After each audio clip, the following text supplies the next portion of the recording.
Supreme ಕೋರ್ಟ್ನ ವಕೀಲರಾಗಿರುವಂತಹ ಸಂಗೀತ ಮೇಣಗಿ ಅವರು ನಮ್ಮ ಜೊತೆ ಈಗ ಫೋನ್ ಸಂಪರ್ಕದಲ್ಲಿ ಜಾಯಿನ್ ಆಗಿದ್ದಾರೆ. ನಮಸ್ತೆ ಸರ್. ನಮಸ್ಕಾರ. ಇಂತಹ ಪ್ರಕರಣಗಳಲ್ಲಿ ಈ ಒಂದು ಶಿಕ್ಷೆಯ ಪ್ರಮಾಣ ನಿರೀಕ್ಷಿತಾನ ಹೇಗೆ?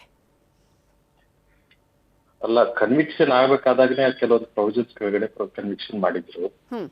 ಅದರಲ್ಲಿ 302 ಇತ್ತು, 120B ಇತ್ತು, ಮತ್ತು ಬೇರೆ ಬೇರೆ ಸೆಕ್ಷನ್ಗಳು ಬಹಳ ಗಂಭೀರವಾದ ಆರೋಪಗಳಿತ್ತು. ಸಾಕ್ಷಿ ನಾಶಕ್ಕೆ ಪ್ರಯತ್ನ ಮಾಡಿರೋದಾಗ್ಲಿ ಅಥವಾ ಗವರ್ಮೆಂಟ್ ಮಷಿನರಿನ ಯೂಸ್ ಮಾಡಿ ಯಾವ ರೀತಿ ಇದನ್ನ ತಿರ್ಚಕ್ ಪ್ರಯತ್ನ ಮಾಡಿದ್ರು ಅನ್ನೋದನ್ನು ಕೂಡ ಅದ್ರ ಬಗ್ಗೆ ಉಲ್ಲೇಖ ಆಗಿತ್ತು. ಮತ್ತೆ ಕೇಸ್ ನಡೆದಾಗ ಸಾಕ್ಷಿಗಳ ಮೇಲೆ ಪ್ರಭಾವ ಬೀರಕ್ ಪ್ರಯತ್ನ ಮಾಡಿದ್ರ ಬಗ್ಗೆ ಅದು ಮ್ಯಾಟರ್ ಸುಪ್ರೀಂ ಕೋರ್ಟ್ ವರೆಗೆ ಹೋಗಿದ್ದ. ಹೀಗಿದ್ದಾಗ ಇದರಲ್ಲಿ ಸಾಕಷ್ಟು ಬೆಳವಣಿಗೆಗಳು ಯಾವಾಗಲೇ ಕಂಡು ಬಂದಾಗ ಅದಕ್ಕೆ ಸಂಬಂಧಪಟ್ಟಂತ ದಾಖಲೆಗಳು ಮತ್ತು ಅದಕ್ಕೆ ಸಾಕ್ಷಿಗಳಿದ್ದಾಗ ಅದನ್ನೆಲ್ಲವನ್ನ ಆಧರಿಸಿ ಕೋರ್ಟ್ ಜಜ್ಮೆಂಟ್ ಅನ್ನು ಕೊಟ್ಟಿತ್ತು ಮೊನ್ನೆ ಕನ್ವಿಕ್ಷನ್ಗೆ. ಕನ್ವಿಕ್ಷನ್ ಮಾಡಿರುವಂತಹ ಸೆಕ್ಷನ್ಗಳ ವಿಚಾರದಲ್ಲಿ ಅಥವಾ ಲೆಕ್ಕಾಚಾರದಲ್ಲಿ ನೋಡೋದಾದ್ರೆ imprisonment for life was minimum punishment which could be avoided by the court. ಅದು ಮಿನಿಮಮ್ ಪನಿಷ್ಮೆಂಟ್, ಅದರಲ್ಲಿ imprisonment for life. Maximum punishment ಅಂದ್ರೆ ಡೆತ್ ಪೆನಾಲ್ಟಿ ಇಲ್ಲದೆ ಇರೋದ್ರಿಂದ ರೇವೆಸ್ಟ್ ಆಫ್ ರೇಪ್ ಕೇಸ್ ನಲ್ಲಿ ಮ್ಯಾಕ್ಸಿಮಮ್ ಪನಿಷ್ಮೆಂಟ್ ಅಂದ್ರೆ ಡೆತ್ ಪೆನಾಲ್ಟಿ ಇತ್ತು ಮುಂಚೆ.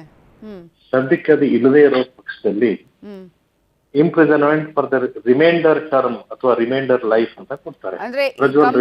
ಅವರ ಜೀವನ ಇರುವವರೆಗೂ ಕೂಡ ಅವರ ಜೀವನ ಪೂರ್ತಿ ಸೆರೆಮನೆಯಲ್ಲೇ ಕಳಿಬೇಕು ಅನ್ನೋದು ರಿಮೈಂಡರ್ ಆಫ್ ಟರ್ಮ್ ಅನ್ನೋದ್ರ ವಿಚಾರ. ಈಗ ಈ ಪ್ರಕರಣ ಮ್ಯಾಕ್ಸಿಮಮ್ ಪನಿಷ್ಮೆಂಟ್ ಹೇಳಿ. ಬಟ್ ಈ ಕೇಸ್ ನಲ್ಲಿ ಇಂಪ್ರಿಸನ್ಮೆಂಟ್ ಫಾರ್ ಲೈಫ್ ಅಂತೂ ಆಗೋದೇನೆ ಆ ಸೆಕ್ಷನ್ ಗಳ ಪ್ರಕಾರ. ಆದ್ರೆ 14 ಇಯರ್ಸ್ ಮಾತ್ರ ಆಗಿದೆಯಾ ಅಂದ್ರೆ that's A minimum punishment. 14 years ಆಗಿದೆಯಾ ಅಥವಾ whether it has been extended for further period, ಎಷ್ಟು ವರ್ಷದವರೆಗೆ ಅನ್ನೋದನ್ನ ಇನ್ನೂ ಸ್ಪಷ್ಟತೆ ಸಿಕ್ಕಿಲ್ಲ.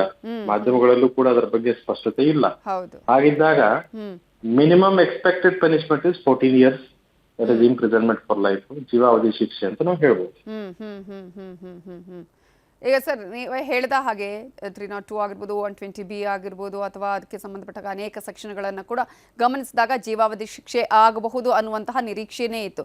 ಇದರಲ್ಲಿ ಪ್ರಮುಖವಾಗಿ ಯಾವೆಲ್ಲ ಅಂಶಗಳನ್ನ ಈ ಒಂದು ಪ್ರಕರಣದಲ್ಲಿ ಪರಿಗಣನೆಗೆ ತೆಗೆದುಕೊಳ್ಳಲಾಗತ್ತೆ? ಒಂದ್ ಕಡೆ ಸಾಕ್ಷಿ ಮಾಫಿ ಸಾಕ್ಷಿ ಕೂಡ ಇತ್ತು, ಅದ್ರ ಜೊತೆಗೆ 113 ಸಾಕ್ಷಿದಾರರು ಕೂಡ ಇದರಲ್ಲಿ ಇದ್ರು. ಈ ಎಲ್ಲ ಅಂಶಗಳನ್ನ ಪರಿಗಣನೆಗೆ ತೆಗೆದುಕೊಳ್ಳಲಾಗತ್ತಾ ಹೇಗೆ? ನೋಡಿ, ಇವರ ಪಾತ್ರದ ಬಗ್ಗೆ ಮೊದಲಿನಿಂದ ತನಿಖೆಯಾಗಿ ಆ ತನಿಖೆಗೆ ಸಂಬಂಧಪಟ್ಟಂತ ವರದಿ ಸಲ್ಲಿಸಿದಾಗ ಪ್ರತಿ ಹಂತದಲ್ಲೂ ಇವರ ಪಾತ್ರದ ಬಗ್ಗೆ ಸ್ಪಷ್ಟತೆ ಸಿಕ್ಕಿತ್ತು ಸಾಕ್ಷಿಯಲ್ಲಿ. ಇದು ಮೊದಲೇದ್ದು. ಎರಡನೇದ್ದು, ಇವರಿಗೆ ದುರುದ್ದೇಶ ಇತ್ತು ಅನ್ನೋದ್ರ ಬಗ್ಗೆ ಸ್ಪಷ್ಟ ವಿಚಾರಗಳ ಬಗ್ಗೆ ಸಾಕ್ಷಿ ಸಿಕ್ಕಿತ್ತು. ಅದನ್ನ ಸಾಬೀತು ಮಾಡುವಲ್ಲಿ ಪ್ರಾಸಿಕ್ಯೂಷನ್ ಯಶಸ್ವಿಯಾಯಿತು. ಇದು ಅನಿರೀಕ್ಷಿತವಾಗಿ ನಡೆದಿರುವಂತ ಘಟನೆ ಅಲ್ಲ. ಇದು ಉದ್ದೇಶ ಇಟ್ಕೊಂಡು ಆ ಉದ್ದೇಶ ದುರುದ್ದೇಶವಾಗಿದ್ದು ಆ ದುರುದ್ದೇಶವನ್ನ ಈ ರೀತಿ ಎಕ್ಸಿಕ್ಯೂಟ್ ಮಾಡಲಾಗಿದೆ ಅನ್ನೋದ್ರ ಬಗ್ಗೆ ಸಾಕ್ಷಿ ಸಮೇತ ಅವರು ಸಾಬೀತು ಮಾಡೋದ್ರಲ್ಲಿ ಯಶಸ್ವಿ ಆದ್ರು ಪ್ರಾಸಿಕ್ಯೂಷನ್. ಮತ್ತೆ ಮೂರನೇದ್ದು, ಯಾರ್ಯಾರು ಪಾತ್ರಧಾರಿಗಳಿದಾರಲ್ಲ ಮಿಕ್ಕಿದವರು ಅಕ್ಯೂಸ್ಡ್ ಆರೋಪಿಗಳು, ಅವ್ರದ್ದು ಯಾರ್ದು ವೈಯಕ್ತಿಕ ದ್ವೇಷ, ವೈಯಕ್ತಿಕ ಹಿತಾಸಕ್ತಿ, ವೈಯಕ್ತಿಕ ವಿರೋಧ ಯಾರ್ದು ಇರ್ಲಿಲ್ಲ ಅಲ್ಲಿ. ಆ ವ್ಯಕ್ತಿ ಜೊತೆಗೆ ವೈಮನಸ್ಸು ಏನಿರ್ಲಿಲ್ಲ ಪರಸ್ಪರವಾಗಿ. ವೈಯಕ್ತಿಕ ದ್ವೇಷ ಅಥವಾ ದುರುದ್ದೇಶ ಅನ್ನೋದು ಇವ್ರಿಗೆ ಮಾತ್ರ ಇತ್ತು. ಅವ್ರನ್ನ ಎಲ್ಲರನ್ನು ಬಳಸ್ಕೊಂಡು ಗುಂಪು ಮಾಡಿ ಅವರ ಮುಖಾಂತರ ಇದನ್ನ ಎಕ್ಸಿಕ್ಯೂಟ್ ಮಾಡಲಾಯ್ತು ಅಂತ ಏನ್ ಪ್ರಾಸಿಕ್ಯೂಷನ್ ಸ್ಟೋರಿ ಇತ್ತಲ್ಲ, ಅದನ್ನ ಅವರು ಯಶಸ್ವಿಯಾಗಿ ಸಾಕ್ಷಿ ಸಮೇತ ಕೋರ್ಟ್ ಮುಂದೆ ಸಾಬೀತುಪಡಿಸೋದ್ರಲ್ಲಿ ಯಶಸ್ವಿ ಆದ್ರು ಅಂತ ನನ್ನ ಅಭಿಪ್ರಾಯ. ಅಲ್ಲಿ ಬಳಸಿರುವಂತ ಸಾಕ್ಷಿಗಳು, ಅದಕ್ಕೆ ಯಾವ್ಯಾವ ರೀತಿ ಅದನ್ನ ಸಂಚು ಮಾಡಲಾಗಿತ್ತು ಅನ್ನೋದ್ರ ಬಗ್ಗೆ ಆಗ್ಲಿ, ಎಷ್ಟೆಷ್ಟು ಹಣ ಖರ್ಚು ಮಾಡಲಾಗಿತ್ತು ಅನ್ನೋದ್ರ ಬಗ್ಗೆ ಆಗ್ಲಿ, ಸರ್ಕಾರದ ಯಾವ್ಯಾವ ಅಧಿಕಾರವನ್ನ ಬಳಸಲಾಗಿತ್ತು ಅನ್ನೋದ್ರ ಬಗ್ಗೆ ಆಗ್ಲಿ, ಮತ್ತೆ ಪೊಲೀಸರ ಮೇಲೆ ಯಾವ ರೀತಿ ಇನ್ಫ್ಲೂಯೆನ್ಸ್ ಮಾಡಲಾಗಿತ್ತು ಅನ್ನೋದ್ರ ಬಗ್ಗೆ ಆಗ್ಲಿ, ಯಾವ ಸಾಕ್ಷ್ಯಗಳನ್ನು ಎಲ್ಲೆಲ್ಲಿ ಮುಚ್ಚಿ ಹಾಕೊಳ್ಳಕ್ಕೆ ಪ್ರಯತ್ನ ಮಾಡಲಾಗಿತ್ತು ಅನ್ನೋದ್ರ ಬಗ್ಗೆ ಆಗ್ಲಿ, ಅಥವಾ ಸಾಕ್ಷಿಗಳಿಗೆ ಕೋರ್ಟ್ ಮುಂದೆ ಬಂದು ಅವರ ಹೇಳಿಕೆ ನೀಡದಂತೆ ಪ್ರಭಾವ ಬೀರಲಾಗಿತ್ತು ಅಂತ ಏನ್ ಹೇಳ್ತಿದ್ದಲ್ಲ ಅದ್ರ ಬಗ್ಗೆ ಆಗ್ಲಿ. ಹಾಗಾಗಿ ಸಾಕಷ್ಟು ಆಂಗಲ್ಗಳಿಂದ ಇದನ್ನ ಕೇಸನ್ನ ಅವರು ಪ್ರಾಸಿಕ್ಯೂಷನ್ ಅವರು ಪ್ಲೇಸ್ ಮಾಡಿದ್ರು, ಆ ರೀತಿ ಯಶಸ್ವಿಯಾಗಿ ಸಾಬೀತನ್ನು ಮಾಡಿದ್ರು ಅಂತ ನನ್ನ ಅಭಿಪ್ರಾಯ. ಹಾಗಾಗಿ ಇದು ಅಷ್ಟು ಸುಲಭದ ಕೇಸ್ ಆಗಿರ್ಲಿಲ್ಲ. ಮತ್ತೆ ಇನ್ನೊಂದು ಇದರಲ್ಲಿ ವಿಶೇಷ ಅಂದ್ರೆ it is more based on A digital evidence. Hmm circumstantial evidence ಒಂದೇ ಇರ್ಲಿಲ್ಲ ಇದ್ರಲ್ಲಿ. ಅವ್ರು ಆ ರೀತಿ ಹೇಳಿದ್ರು, ಇವ್ರು ಈ ರೀತಿ ಹೇಳಿದ್ರು, ಅಥವಾ ಅವ್ರು ಅಲ್ಲಿದ್ರು ಇವ್ರು ಇಲ್ಲಿದ್ರು ಅನ್ನೋ ಪ್ರಶ್ನೆ ಇಲ್ಲ. ಹ್ಮ್ ಇವರು ಆ ಘಟನೆ ನಡೆದಾಗ ಈ ವ್ಯಕ್ತಿ ಆರೋಪಿ ನಂಬರ್ 15 ಅನ್ನೋರು ಹ್ಮ್ ಆ ಊರಲ್ಲೇ ಇರ್ಲಿಲ್ಲ, ಹ್ಮ್ ಬೇರೆ ಊರಲ್ಲಿ ಇದ್ರು, ದಿಲ್ಲಿಯಲ್ಲಿದ್ರು ಅಂತ ಏನೋ ಇದೆ. ಹ್ಮ್ ಅಂದ್ರೆ ಅಲ್ಲಿ presence of an accused in the scene of crime is not there, here no intention ಅನ್ನೋದ್ರ ಬಗ್ಗೆ ಸಾಬೀತು ಮಾಡೋದಕ್ಕೆ ಇವರು ಪ್ರಯತ್ನ ಮಾಡಿದ್ರು. ಹ್ಮ್ ಬಟ್ ದೂರಿಂದನೂ ಕೂಡ ಹ್ಮ್ ಅದನ್ನ ಆಪರೇಟ್ ಮಾಡಲಾಗಿತ್ತು ಅನ್ನೋದ್ರ ಬಗ್ಗೆ ಆಗ್ಲಿ, ಹ್ಮ್ ಅದಕ್ಕೆ ಮುನ್ನೆಚ್ಚರಿಕೆಯಾಗಿ ಅದನ್ನ ದೂರ ಹೋಗ್ಲಾಗಿತ್ತು ಅನ್ನೋದ್ರ ಬಗ್ಗೆ ಆಗ್ಲಿ, ಹ್ಮ್ ಅದರ ಬಗ್ಗೆ ಸಂಚು ಹೂಡಲಾಗಿತ್ತು ಅನ್ನೋದ್ರ ಬಗ್ಗೆ, ಸಂಚಿನ ಒಂದು ಭಾಗವಾಗಿ ಆ ಘಟನೆಯಿಂದ ಬೇರೆ ಕಡೆ ಹೋಗಿದ್ರು ಅನ್ನೋದ್ರ ಬಗ್ಗೆ ಆಗಲಿ, ಹಂಗೆ ಹ್ಮ್ ಯಾವ್ಯಾವ ರೀತಿ ಸಂಚು ಮಾಡಿ ಸಂಚಿನ ಭಾಗವಾಗಿ ಯಾವ್ಯಾವ ರೀತಿ ಯಾರ್ಯಾರು ಹಂಚ್ಕೊಂಡದನ್ನ ಪಾತ್ರವನ್ನು ನಿರ್ವಹಿಸಿದ್ರು ಅನ್ನೋದ್ರ ಬಗ್ಗೆ ಆಗಲಿ, ಸಾಕಷ್ಟು ವಿಚಾರಗಳನ್ನ ಅದರಲ್ಲಿ ಒಂದು this is the classic case hmm how a systematic offense has been committed very systematically by executing a conspiracy or the conspired procedure of the story ಅಂತ ಅನ್ನೋದ್ರ ಬಗ್ಗೆ this is a classic example. Correct.